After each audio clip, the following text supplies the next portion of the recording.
Welcome back. My next guest is Nestor Aparicio, always doing great things at Baltimore Positive and WNST 1570 AM. Nestor, welcome in. Happy New Year to you. How you doing? You Oh, wow. recovering from what we all witnessed on Monday night? I know we're And that was, talking a whole lot about it and talking about the game. And I played football when I was a mm, kid, and I've had people reach to me in sort of 9/11 sort of terms of people coming together in some yeah, way yeah. to support this young man, and so many people connected to him. It's going to be different watching football this weekend, right? After every hard hit, that we used to see Yeah. jacked up, right? Get jacked up, right?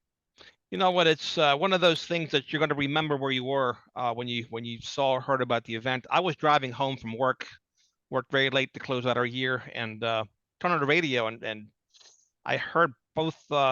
It was at the moment where both of the medical staffs from both teams had rushed onto the field. I'm thinking both medical staffs. That's odd, right? That's strange. Usually you see one, you don't see both.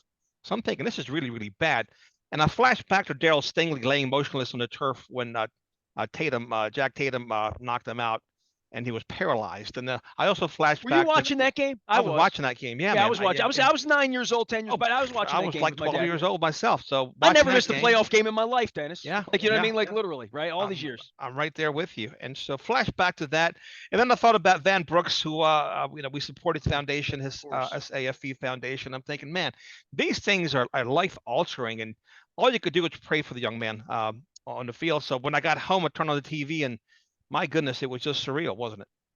Yeah, and I guess the other part of it's in real time, right? And I flash back, and I told some stories earlier in the week that I don't, quite frankly, need to tell again. But just the brotherhood on the Mhm. field, the Josh Allen, Joe Burrow connection relationship. First thing I saw was because I knew his name, but I didn't know Pitt, right? I saw Pitt. I'm like, oh my God, the kid that was the quarterback the other day, they were teammates that, like I'm thinking, I bet Tomlin knows him because Of course. Tomlin made it a point to know every Pitt Panther, because they were in this building. They all eat lunch in the same, literally in the same building. And I thought to myself, wow, the ripple effects of this young man, and the his best friend plays on the Colts and drove in, and Yeah. and but in those moments, the first thing I did, and I said this earlier, I had long chats with Bill Cole and Mike Rosenfeld about this because we've all felt this impact, right?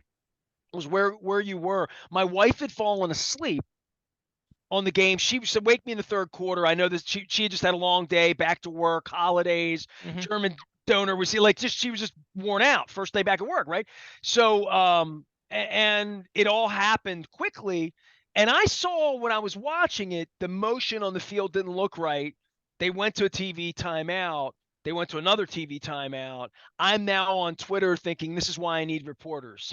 Yeah, This is no, I, why I s- need I to know saw what's your going tweets, on. and you were spot on in terms of you were outspoken about the delay in calling the game. That should have the NFL did they dragged their feet, and I give the players and the coaches credit for saying, you know what, we're not going to do this. I mean, What was 8:55 the incident happened at 9:06 I text Pica, who very much worked in that space of where Kevin Burns and Chad mhm. Steele and PR people on the field, and who's communicating with Joe Buck and who's communicating with the league, and it's always team officials. And so I mean I literally just reached them and say, tell me you all had a plan when you worked for the Saints and the Falcons that if something really tragic happened, and I thought of Dale Earnhardt, right? Because I was on the Yeah, radio the night the Dale Earnhardt crash happened, and thought, when this happens, and I errantly, and I know you're such a big wrestling fan, Dennis, and I know you'll talk to Luke about this. I errantly believed that the Owen Hart thing stopped the proceedings that night in Kansas City. It didn't. And I guess wrestling people know that as well. And these tragedies, is there a plan? Is there a plan for a tragedy? Does the commissioner have a plan? Does his people have a plan? Does Dennis Koulatsos and Coons Ford have a plan? Like if something happens, right? Like, is there a dress rehearsal? Is there a fire drill? The hmm, way we had at Colgate Elementary for bomb scares, right? Like I thought that in the instance, I thought something really bad has happened, something so bad that the television announcers can't come back, something that's so bad that I can't even figure it out on Twitter. because even the people in the press box don't know anything other than there's an ambulance and it's been 8 minutes, 10 minutes, 12 minutes, 14 minutes. Now we're going to Susie Colbert, right? Now something awful's happened and we don't even really like. That's when I thought, okay, where the league has to have a 15-minute plan here or a 30-minute plan or the things that have to happen if this happened. And that's the part of it that I still don't understand fully. The league's doing PR. We didn't tell Joe Buck 5 minutes. We didn't like. I read Mike Silver's piece earlier this morning, and Mike's very, very connected, with the league. And there's just a lot of lessons to be learned here for everybody, for fans. Absolutely. There's just a lot of life lessons to be learned here. That's all.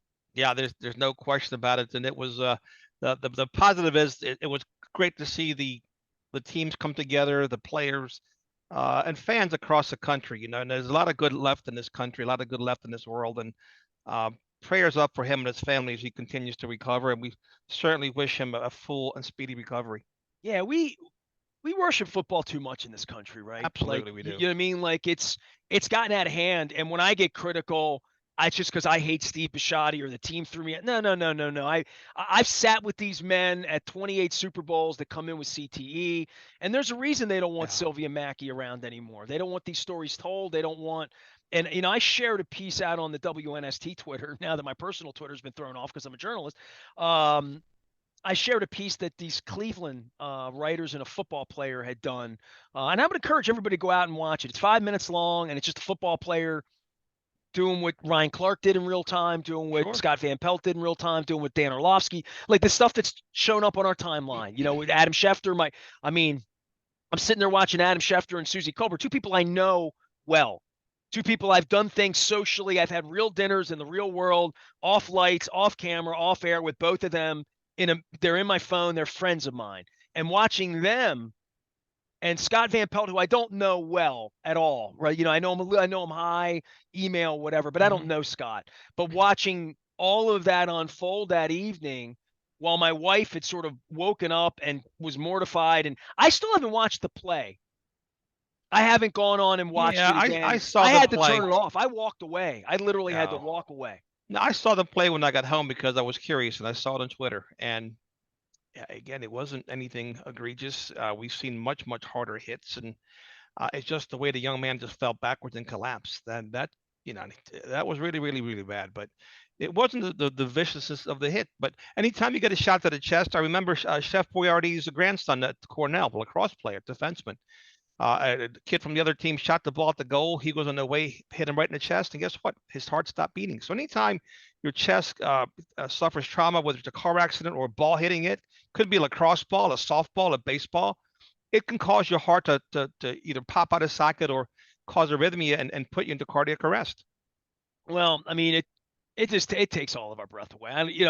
And to see we went from talking about Lamar's contract and money and Cincinnati and playoffs and to who are they going to make the game up now and who's going to be the 1 seed and who's going to be the 3 seed. This morning, Nestor, do you care? I don't care. Honestly, at this point, it just whatever. Just figure it out. You know what? Just figure it out. You got all these stadiums out there, right? And they don't share stadiums with other venues. These stadiums are by and large empty every single day except one day a week. They can figure it out. Well, which brings us to like the real world of $600 million for the football owner, the baseball owner, the stadium situation. I'm going to be talking to Pam Wood from the Baltimore. You're asking what's going on in my world. Talking to Pam Wood. I'm also going to be talking to a guy named Neil DeMause, DEMAUSE.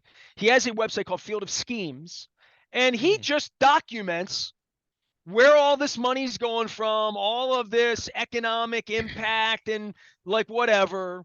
Steve Bisciotti paid $575 million for the franchise. The state just gave him gave him the entire investment back on it, and the team's now worth $5 billion. When the season started, we were questioning whether it was worth $3.5 billion. Now that the Washington team's allegedly worth $7 billion because that's where the bidding gets to, that makes this team worth $5 billion. That means he's been making $300 million a year. Every year he's owned the team. It's not bad. In equity off the team.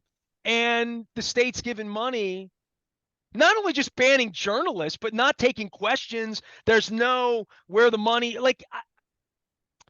It's a great gig if all you of can it get starts it. to get real dodgy, dude. You know what I mean? It's the It really best club in the does. world.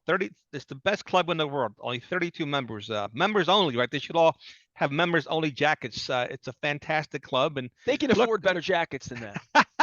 look what the Denver Broncos, I believe they got sold for $5.65 billion. So the bar is high and getting higher. When you evaluate teams like the Commanders or now the Dallas Cowboys, they're in the 10-12 billion-dollar range. So it's not going to get worse for them. It's only going to keep getting better. It's a gift that keeps on giving. You make me want a members only jacket now, or like a starter jacket, you know? Younger listeners are like, what is that, right? So I have a couple of old starter jackets. I have a red, white, and blue Capitals winter jacket with the old sticks on it, you know, from the old Scott Stevens days. And I have a San Diego Padres, but it's the orange and well, it's 1995 Padres, right? So all the wrong colors, the Ken Caminiti colors. I got you. So.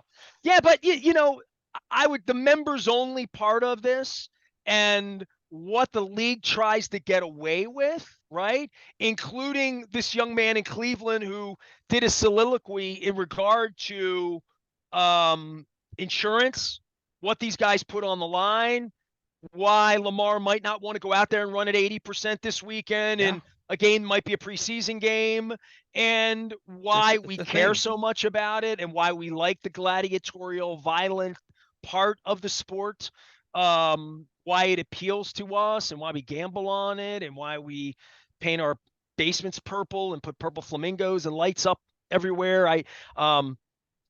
There's an evaluation going on in the aftermath of this incident on Monday night that they're going to go play football all day Saturday, going to play football all day Sunday. They're going to play a national championship on Monday night. And those kids are playing for free or next to free.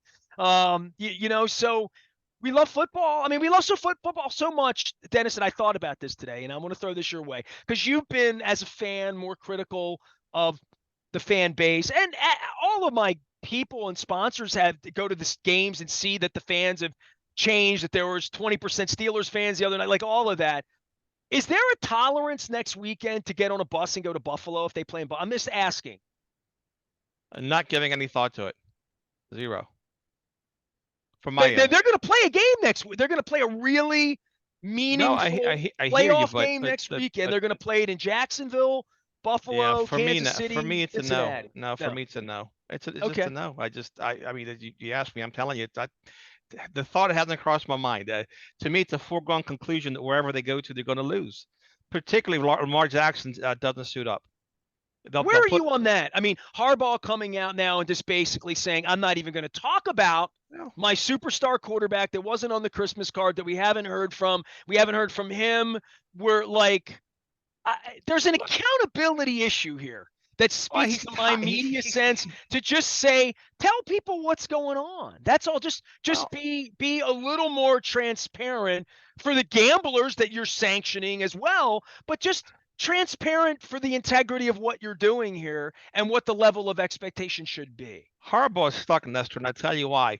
If he doesn't gamble on this young man, he's out of a job, right? Right. His job was on the line back in 2018. They went on a 6-1 run, made the playoffs. All was great. Flacco was gone, and it was Lamar era. So he owes a lot of his success, his recent success, to Lamar Jackson. There's a loyalty factor. He loves the young man. I do believe he loves him. He likes the player a lot. He's also loyal to the organization. So what's he supposed to say when he has mics in his phone? I mean, in his face, rather. I don't know. Obviously, he wants them there. But if you're Lamar Jackson, do you play at 80%? Do you play at 70%? Do you risk further injury to your knee? Do you diminish your market value? I believe Lamar Jackson is 100% for the playoffs. He'll play. If he's anything less than that, Nestor, I don't think you'll see him suit up again. I just think if John had grown-ups around him, and again, we continue to question this, that if anybody were really in his ear, and I was honestly a guy in Billick's ear, where I would go into Billick and say, that was kind of a lousy press conference, dude. You probably agreed, and Billy probably agreed with you. He probably said, Nestor, you're probably right. Sometimes he didn't agree with me as he was tying his shoes in the office, and we went through. I mean, maybe one day I'll write books about this stuff. I've definitely told the stories, but I was in Brian's office after every single game ever. One game I wasn't was the Detroit game. he didn't want any part of anything or anybody. That Detroit game was different. The like 21 penalty game. 16 years later, I remember it well. I remember where the press conference happened. I remember the wall at Ford Field. I remember all of it. When Suggs had malice in his heart, that the game, the malice in the heart game. Totally. And I was with Bart after that game too. So yeah, I remember all that. And I remind Bart about that and hot sauce and all that stuff when I see Bart. I would say this for Harbaugh though. It's very easy. He's a really bright guy. He's almost conniving bright. You know what I mean? Like, and it would be very easy for him to simply say, look, we thought this injury was 1 to 3 weeks. It's clearly taken longer. Lamar's a fast healer. Lamar's doing the best he can do. We are not going to put Lamar out on the field until he's 100% because we don't need to. It's like we are playing to win a playoff game. We'd like to get there. Like he could just address it in that way and say, I love this kid. He's been my guy from the beginning. I don't want to put him in harm's way, which will put my franchise in harm's way because the most important thing we can have is Lamar ready to play Saturday night, Sunday afternoon, Monday night, next weekend. We are on track we believe, we are hopeful that Lamar will be there. I have no promises. Like I'm giving the press conference. It isn't that hard to be a double speaker when you're already a double speaker. And it's also a part for me and people like me and Luke and Jameson and the people, Jonas, who's now congratulations going to the Banner and Jeff Zrebeck and Jameson. To read the tea leaves, to see Harbaugh's body language, it almost looks like something's really wrong here. Like, and to see Rich Eisen say, I sat in the room and they told me that, he was going to be ready to play against Atlanta. And now, was there a setback? I mean, if there's a setback, say there's a setback. If it's contractually oriented, you'd probably say nothing and drop the mic and walk away, which is making me really start to wonder if Lamar's advice has been, as you just said, I'm not going out there and playing for these stiffs and getting my ass kicked in Buffalo next week and having that be on my track record. If my track record was I wasn't well enough to play, that's fine enough. Now, if somebody on the inside, Allison says he was looking for a $230 million contract and went into Steve the week of the Cincinnati game and said, you want me to show up in January? I need to get paid. Otherwise, we're going to have a real flare up here, right? And that would be in my mind or Jason Lockenfora or other people or maybe you reading the tea leaves. But you could go from anywhere on this spectrum, right, and say this is a negotiation, this is a play. But if journalists are going to find out, he doesn't have an agent leaking anything, but people know, and Hollywood Brown will know the truth, and like it'll just wind up coming out, and they have like such a Kickstarter for a bad fire here. Like they really, really do. And I think maybe they know that on top of all of this as to how they're going to PR the divorce, whatever the divorce is going to be. Because if Lamar doesn't want to play, he's not going to play. And all of this is like sports radio, like combustible fodder, and we don't know anything. All I know is the coach didn't come out and say anything that would be practical and helpful this week. For his own good. You've been at this for a long, long, long time, Nestor. You're still passionate. You're still into it. You're still fresh. John Harbaugh doesn't have that same freshness. This is not the 2012 John Harbaugh. This is not the 2015 John Harbaugh. This is the 2022 John Harbaugh. He's had a lot of success. He's just getting tired. He's getting tired of press conferences. He's getting tired of the same questions. He doesn't have the same outlook that you have. Like you just answered it perfectly what he should say. And maybe you should be his PR guy. He'd be wise to listen to you. But when you've experienced so much success, I think the organization, that there's a sense of arrogance, there's a sense of entitlement.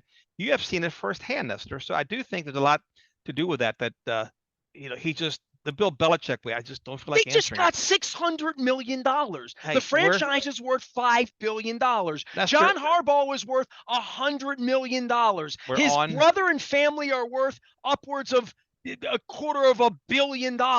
So Eric DeCosta's making $2 to $3 million a year, and they're all just living they're in a different space.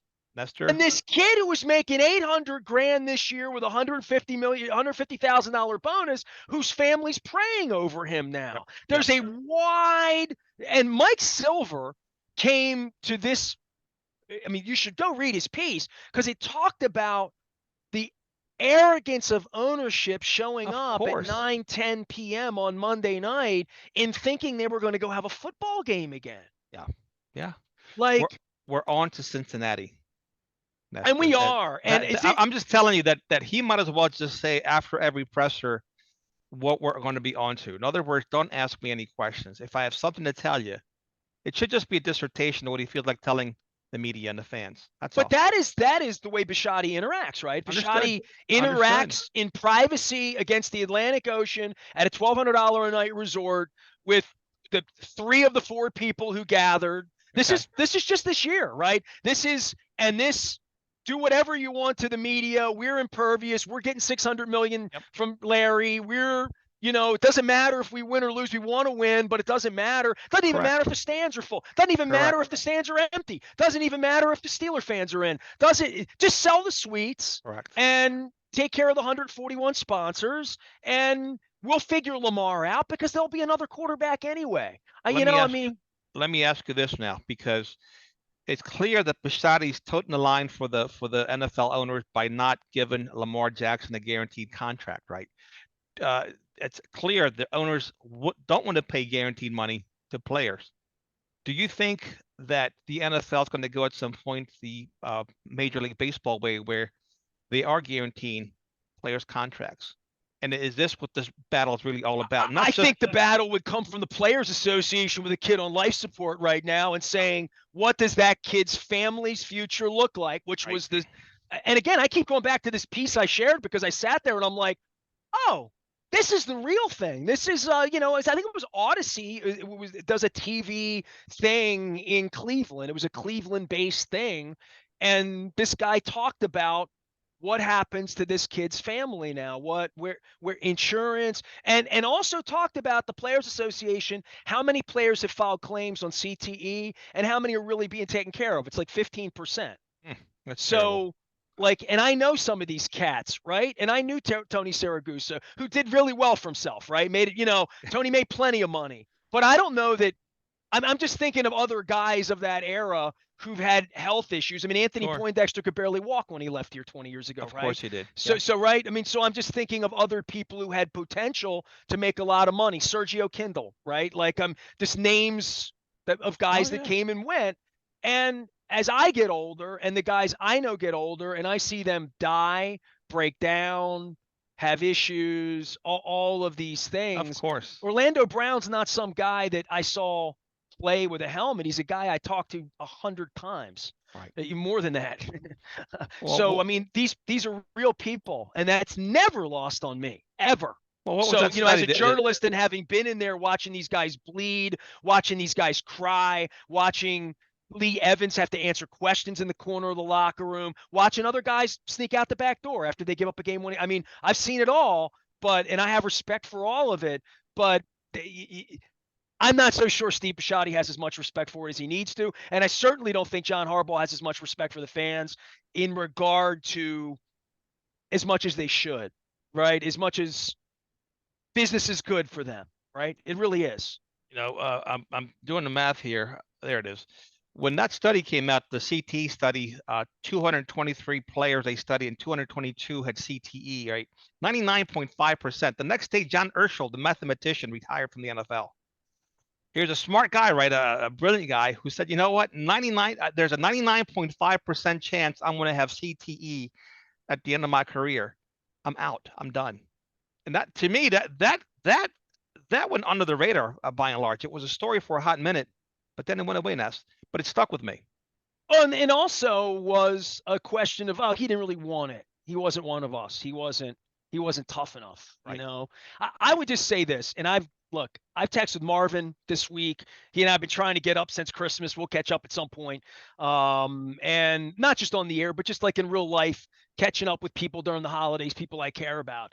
And there's one person that's still in the league who once said to me, all of these guys are crazy, man. They have to be crazy to do this. You got to have a screw loose. I don't disagree. I don't And disagree and, because they and know that, what's that up. was never lost on me. I've only had one person ever say that to me. But they Like know that literally, but they know they're paying a price. They're wrecking their body. They know that they're crash dummies. I mean, they really are. And we're all a witness to that, right? Okay. And like, And we love it. as much as Bob Costas has taken the higher ground and said, I'm not in anymore, in the way that Howard Cosell after Tex Cobb said, I'm not in anymore. You got it. Right? I mean, there's a point where like, I'm not in anymore to give them money and sit in Section 513 because I know they don't care. Like, and once the Wizard pulls back the curtain on that and they're getting $600 million all in the same calendar cycle of being on the inside where there's only 2 reporters. Like this week in Cincinnati, there might be 3 reporters asking John questions after the game. They've done a really good job of disassembling all of this, right? So that when $600 million comes their way, nobody even asks what they're doing with it. It's just, here, take the money. We're happy to have a franchise. God 100%, bless you. 100%. Thank you, Mr. Bisciotti. You're such a great citizen, even though you don't live here. I mean, there's all of this that bakes into it that makes it easy for them to just talk about the hospital on Tuesday and play football on Saturday. 100%. And I'm guilty as hell, right? We're recording this on Thursday. I said to my wife literally on Wednesday, I'm like, oh, there's no football on Thursday. Right. And I thought, well, they've given us the gift of 2 games on Saturday, Right. But I love football. I'll be watching all weekend. We all do. But then the reality came to roost at 8:55 on Monday night about like how tough the game is. And then the reality of the league is doing PR brush up for what happened in the hour after, whether we're going to play ball or not. The coaches were the real ones that took the players back to the locker room. That was the end of the game, right? Booker McFarland's on the air saying you're done. Joe Buck's on the air saying you're done, right? But they didn't want to be done, and that part of it, I think, will linger with some people, as well as the humanity of the coming together. Of course. And I hope the coming together, but the coming together is they're going to go back out and do it again this weekend. And we're all going to keep our fingers crossed. And, somebody will be injured again. There will be another card on the field in the next 3 weeks. Would you agree with that? 100%. But again, they know the risks. And that's why they do it. They have a screw loose. They're well compensated for the most part. But hey, there's a price to pay no matter what you do or you don't.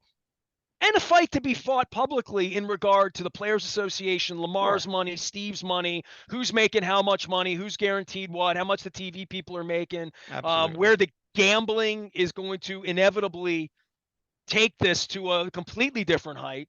I mean, we're seeing Ronaldo getting $200 million of 30, we're real close. I mean, Tom Brady went from doing this for $5 million a year to doing it for $50 million a year in the course of his time, right? I mean, just a whole different level of wealth for doing it. So it makes it attractive.